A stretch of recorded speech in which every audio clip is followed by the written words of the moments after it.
আসসালামু আলাইকুম। আজকের ভিডিওতে আমরা Git রিবেজ সম্পর্কে জানবো। এখন আমি বর্তমানে আমার একটা নোটবুক ফোল্ডারে আছি। আমি একটা কাজ করব, একটা ফাইল ক্রিয়েট করে নেই। এরপর আমরা Git initialize করব। এবং আমাদের ফাইলের নেমটা দিতে পারি যে main.txt। এখন যদি আমরা ls ব্যবহার করি দেখতে পাবো যে আমাদের main.txt আছে, তাই না? যেহেতু আমরা Git initialize করিনি, আমি git init কমান্ডটা দিয়ে আমাদের Gitটাকে initialize করলাম। এখন যদি আমরা আমাদের git status কমান্ডটাকে লিখি দেখতে পাবো যে আমাদের একটা ফাইল এড হয়েছে।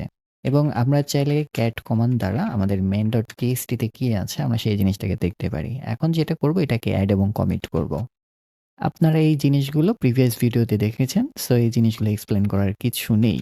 এখন যেটা করব সেটা হচ্ছে আমাদের মেইন ফাইলে যদি আমরা দেখি যে আমাদের cat আচ্ছা আমরা Vimeo ওপেন করি। এই যে আমাদের মেইন ফাইলটা আছে এখানে আমাদের এটা আছে, তাই না? যে this has been added from main। আমরা এখন একটা ব্রাঞ্চ ক্রিয়েট করব git checkout feature branch। ওকে, আমাদের যেহেতু নতুন একটা ব্রাঞ্চ ক্রিয়েট করব আমাদের এখানে -b দেওয়া লাগবে। তাহলে আমরা আমাদের ফিচার ব্রাঞ্চে অটোমেটিক সুইচ করলাম। কিভাবে বুঝবো? আপনারা চাইলে এখানে git branch লিখতে পারেন, এন্টার দিবেন। দেখতে পাবেন যে এখানে ফিচারের আগে একটা স্ট্যাটিক সাইন আছে। সো এটাকে ক্লিয়ার করে নেই এবং আমরা এই জিনিসে ফোকাস করি। আমরা কি করলাম? আমাদের সেম ফাইলের সেম লাইনে মডিফাই করলাম। এখানে স্মলার কেস ছিল, আমি এটাকে ক্যাপিটাল করে দিলাম। আরেকটা জিনিস আমি করতে পারি added from feature. Hey, this should have conflict if it were merge. So এখানে আমি ফাইলটাকে একটু মডিফাই করলাম। আরেকটা ফাইল ক্রিয়েট করতে পারি যে আমাদের feature.md whatever। এটাকে ওপেন করি। This is feature in it। আমরা যদি এখন git status কমান্ডটাকে রান করি দেখতে পাবো যে আমাদের ২ টা ফাইল আমরা এখানে মডিফাই করেছি, তাই না? এই ২ টাকে আমরা এড করে নেই। আমরা git add all দেব।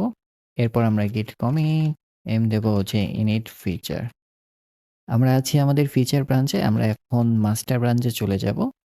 এখন যেটা করব সেটা হচ্ছে আমাদের যে ফিচার ব্রাঞ্চটা আছে এটাকে আমরা রিবেস করব, মার্জ না করে। রিবেস করার জন্যে আমরা git রিবেস জিনিসটাকে লিখব। এরপর আমরা কোন ব্রাঞ্চটাকে মার্জ করতে চাই। আমাদের ক্ষেত্রে ফিচার ব্রাঞ্চ ছিল সেটা। এখন আমরা এন্টার দেব। দেখা যাচ্ছে যে রিবেস সাকসেসফুলি। এখন যদি আমরা আমাদের ফিচারটাকে দেখি চলে এসেছে, মেইন টেক্সটটিকে দেখি দেখতে পাচ্ছি এই জিনিসটাও চলে এসেছে। এর মাধ্যমে আমাদের ফিচার ব্রাঞ্চের কমিটগুলো আমাদের মেইন ব্রাঞ্চের সামনে প্রেজেন্ট করলো। অর্থাৎ আমাদের ফিচার ব্রাঞ্চটা কিন্তু প্রায়োরিটি পাচ্ছে। অর্থাৎ আমাদের মেইন ব্রাঞ্চে এখানে যে মেইন লেখাটা ছিল তার পরিবর্তে আমাদের ফিচার ব্রাঞ্চে যা ছিল এর উপর ঢেলে দিয়েছে। সো এটা কিন্তু আমাদের জন্য একটু রিস্ক হয়ে থাকে। আমি সাজেস্ট করব না আপনারা রিবেস অপশনটা অনেক বেশি ব্যবহার করেন। আমরা সাধারণত রিবেস অপশনটা তখনই ব্যবহার করি যখন আমরা সার্টেন্ট হই এবং আমরা যখন নতুন একটা ফিচার ডেভেলপ করি আমরা আমাদের মেইন ব্রাঞ্চের কোডটুকু আমাদের সেই ফিচার ব্রাঞ্চে নেওয়ার জন্যে মার্জ করতে পারি। কিন্তু তখন আমরা আবার লোকালি রান করে দেখি যে সবকিছুই ঠিক আছে কিনা। কিন্তু এটাও এড়িয়ে চলাটা বেটার, কারণ আমরা একটা পুল রিকোয়েস্ট করতে পারি তারপর মার্জ করতে পারি। পুল রিকোয়েস্টের বিষয়টা কয়েকটা ভিডিও পরেই আপনারা দেখতে পাবেন। আজকে এই পর্যন্তই। পরবর্তী ভিডিও পর্যন্ত ভালো থাকবেন, ভালো রাখবেন।